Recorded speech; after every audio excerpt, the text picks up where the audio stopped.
Hello everyone! In this part, we will take a close look at some stoneworks of Deng Shiru. He was a great artist in the Qing dynasty, from which we can learn the features of his engraving skills. Deng Shiru was born in Huaining, Anhui Province in 1743, and he was previously named Deng Yan. This is called 一语古会, which means mind back to the past. It was a seal that Deng made for a famous painter named Bi Mengxiong. It was a seal that Deng made for a famous painter named Bi Mengxiong. There are 5 paragraphs to disclose where we came from. Someday, Bi Mengxiong saw the engraving works of Deng in the city of Yanzhou and was very impressed. He asked Deng for a seal, but was refused. Later, as Deng paid a visit to Jiaoshan Hill to watch a stele inscription, he wanted to collect its rubbings, but his efforts failed. Bi Mengxiong learned that and gave Deng an old paper copy of this inscription from his collection.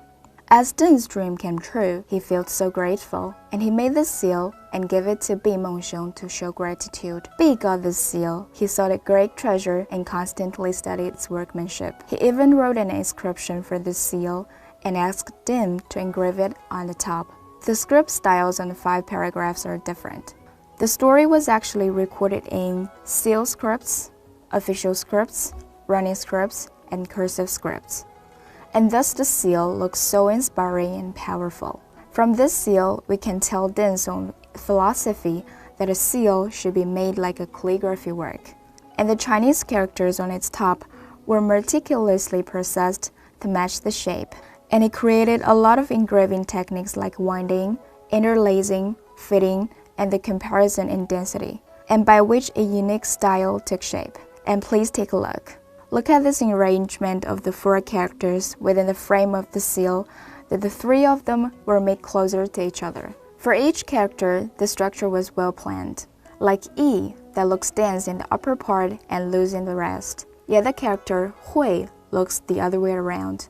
This was a sophisticated and ingenious structure and arrangement of the characters on the seal. This seal that reads 乱插繁枝象琴号 was another stonework of Deng Shiru given to Luo Ping. We can find its side paragraph that gave a description of vigorous and graceful, which was the most popular statement people used to evaluate Deng's great works. But the assessment was actually from the remarks of Deng Shiru himself. From the side, we see a total of 4 lines in official script, and of which the 3 lines are slightly wider, and the other one looks a little bit narrow.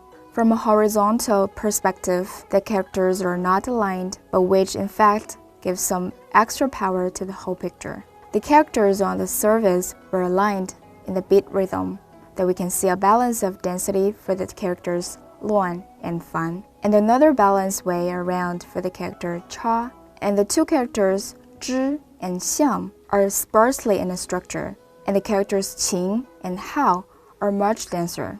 We know that the vigor and grace are contradictory. That means if you're vigorous, you're probably less graceful. And if you're considered graceful, you're probably not very vigorous. And Deng's seal is a model for dealing with this contradiction. Just look at the straight cut lines and nice curves that are beautifully interpursed within a square that we can't find any flaw. And this work gives full play to the wonderful blend of vigor and grace. Since the Ming Dynasty, seal engravers would refer to the style and form of seals from the Han Dynasty when they were making baiwen on their new works. And the model works in Han Dynasty were mostly made in special miuzhuan script, which strengthened the curves that constantly appear in seal scripts, and thus it would be easier to put them within the frame. But Deng Shiru proposed his view that a seal's characters should be made like a calligraphy work, which should not only in seals of zhuwen or in red text, but also in the engraving of baiwen or the white text. Deng also tried to make engraving works within characters in small script of his own style. Let's take a look at this seal. In Chinese, it reads 引读古文干文一言. This seal has a total of 8 Chinese characters and was arranged in a 2, 3, and 3 structure. The whole text looks dense in both sides and spurs in the middle. which represents a balanced state or symmetry. The fluent and easy engraving technique looks just like the strokes of a calligraphic work, and there were a lot of red triangles left in space because of the arc-shaped lines, which was a challenge for the white text to look better. But then was a man of high vision, that from the whole picture, he brought every stroke to life. The white text in small script was a great invention Deng Shiru made to blaze a new trail for the engraving art, in which was also a reference for Wu Changshu and other successors engraving to give a full play to the personality. That's all for this part. Thanks for watching. Hello everyone. In this part, we will have a chance to look at the seals of a master named Zhao Zhiqian, dating back to the Qing dynasty, and learn more about the features of his engraving works. Zhao was born in 1829, with his style name Gaifu. He was a native of Shaoxing city of Zhejiang province. Zhao Zhiqian was particular about the description of red and white in seal texts. Let's see this one as an example. The contrast of density in the seal named 会稽赵之谦字魏书印, which means a seal of Zhao Zhiqian from Shaoxing.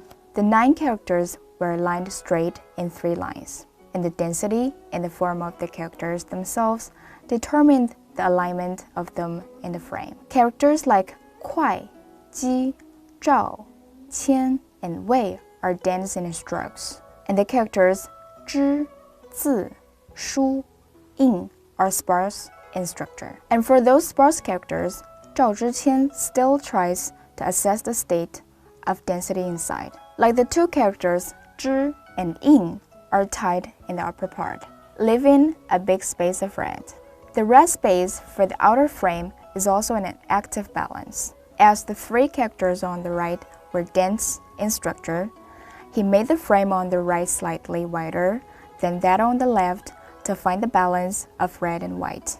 The side script of the seal reads, "Strengthen and force are from the quiet state of mind." Over recent years, I just saw Wu Xizai from Yanzhou could be like this. It was a praise of himself and an admiration for Wu Xizai. The seal named 二金叠堂, which is the name of the house for Zhao Zhiqian to go on a fast, which was actually a story of the ancestors of Zhao. The legend says an ancestor in Zhao's family spent 19 years searching for his father but found him dead. Therefore, he took his father's bones back to his hometown and buried him. And in burying his father, he saw 2 golden butterflies dancing into his arms. There was an auspicious sign saying the praises of his filial piety. This seal was made in style of the Han Dynasty, where the 4 characters were made in 谬篆 script that features flat line most of the time. The character Die followed the rules of official script, and the character Tang was simplified and the middle part was left out to get the match with the characters Er and Jing in structure. All characters were arranged in a pattern of 3 spars and 1 dense. The character Er was mostly left red, and the character Jing and Tang were also left red a shade. The last line of the character Tang was raised slightly, not to get matched to the last stroke of the character Jing. And let's look at the complicated character Die. The upper part was made in horizontal line, and with the lower part left with 2 small pieces of red. And even better was the small part left red and the upper red. It looks just like a punchline of the whole play to excite the audience, and made the whole picture of the density of the seal's characters were structured in more levels. The next seal, called 人和魏西岑驾孙之印, is a stonework Zhao Zhiqian made for his friend Wei Xizhen. The arrangement of characters and engraving skills are similar to that of his own seal I mentioned, but there was different in text density. The processing of characters was different. So you can tell from the comparison of the 2 seals that Zhao Zhiqian was meticulous in his engraving, for different positions in the seal frame and different needs for perfect character arrangement and structure. Same characters can be made in different engraving methods. On one side of the seal body, there's an inscription that borrowed the style and form of the stele of Shi Pinggong. On the other side, there's a picture of the paintings on the stone memorials of Songshan Mountains back to the Han Dynasty. This was the first try ever in history where the side inscription were enriched with more forms and styles. That's all for Zhao's seals works. Thanks for watching.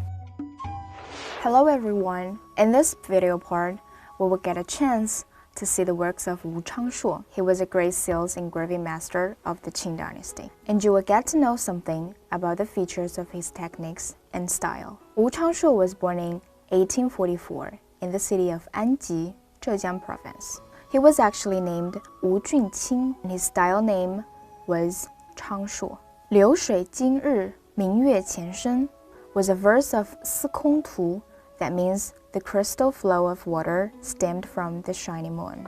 But it was quoted by Wu Changshuo in his seal for a different meaning. The seal was made in 1909 when Wu Changshuo was 66 years old. When he was still living in Suzhou, one day he dreamed of his late wife, Madame Zhang.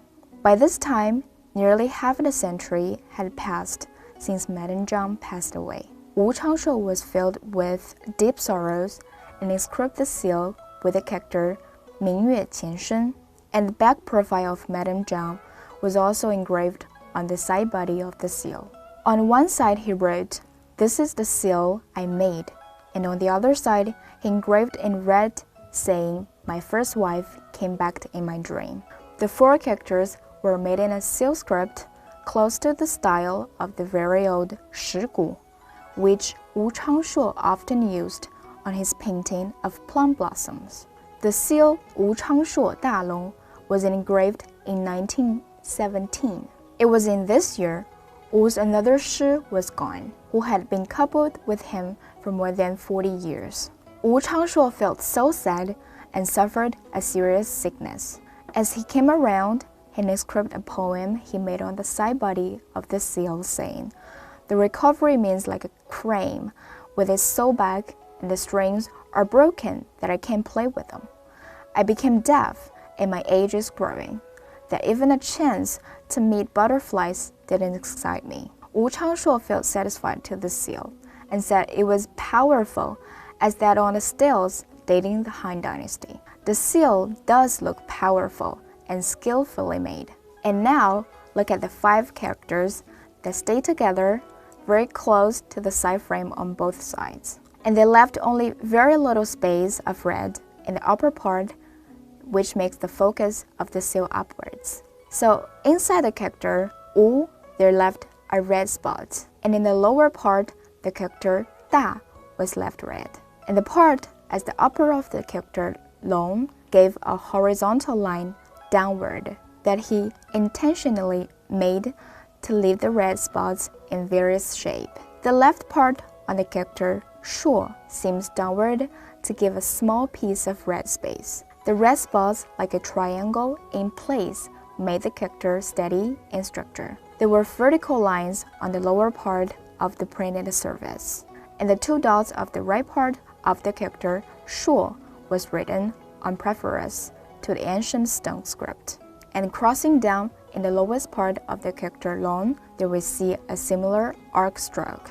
Thus, it was a wise move to break the boring state of vertical lines and make the whole picture more lifelike. Min Yongyi was probably the person who owned the most seal works of Wu Changshuo. He was the nephew of the imperial concubine in the last dynasty of North Korea. He took lots of office in the imperial court, like military, official assessment, justice, and right ministries. In October 1885, he was assassinated and almost lost his life. Ming was expelled in 1887 and came to Shanghai, where he met artists like Pu Hua and Wu Changshuo. Ming and Wu were bosom friends for over 30 years, and over that long period, Wu made for his friend over 300 seals. There were name or signature seals, house seals, or other types like seals just for entertainment. One of the seals, like this, is called Song Shiyuan Sa Sao Nan Ding. We find in this seal is 3 3-1 structure, where the character Ding with fewer strokes was put alone and the remaining 6 characters were densely aligned, which gave a pattern that binds all 6 characters closely together. He borrowed the vertical strokes of the characters to compensate the right vertical sidebar, and the upper sidebar was also slightly damaged with a few red spots. Leaving on the left and bottom sides, there were characters of thick, heavy lines. The lower part of the character, Yuan, was made in arc in bold to replace the bottom sidebar, and the downward stroke of the characters Nan and Ding even broke the cross line, which were all the personalized style Wu Changshuo created for the frame. The drastic changes of the thickness of character strokes reflect the core of his brushwork, and the flavor of calligraphy inside was particularly strong. And then look at the seal named Hua Nu, which was one of the seals Wu Changshuo engraved for the artist Ren Bo-nian. The seal features a white frame with characters of thin strokes. It was in fact the form of the seal script dating the Warrior State period. However, it was used by Wu himself over such a vast space of 45 mm each side, and there seems still enough space to go with. The character Hua in the middle was left with gaps on both upper and lower sides, and the character Nu, mostly in curving strokes, looks a bit slanted, and with a large blank space left in the middle to go like a match with the character Hua. And for this character, the strokes of the middle part was made in arcs, and the left and right vertical strokes were also made arcs, which was a great match to the style of the character Nu. Ren Bo-nian was actually somehow like both a good friend and teacher to Wu Changshuo. On the side body of the seal, Wu said Ren Bo-nian is a renowned artist that got no time to spare. Therefore, he was nicknamed Hua Nu, or the slave of paintings. I used to inscribe lines saying Ren's ingenuity had no rival around, and he was a man with magic brush to bring life to everything. It was not shameful to be a slave of paintings. In his talk, Wu Changshuo felt sorry to Ren Bo-nian that he got no chance to meet talent scouts and had still remained largely unknown to the community of artists. Thanks for watching, and that's all for my lecture. Thank you very much.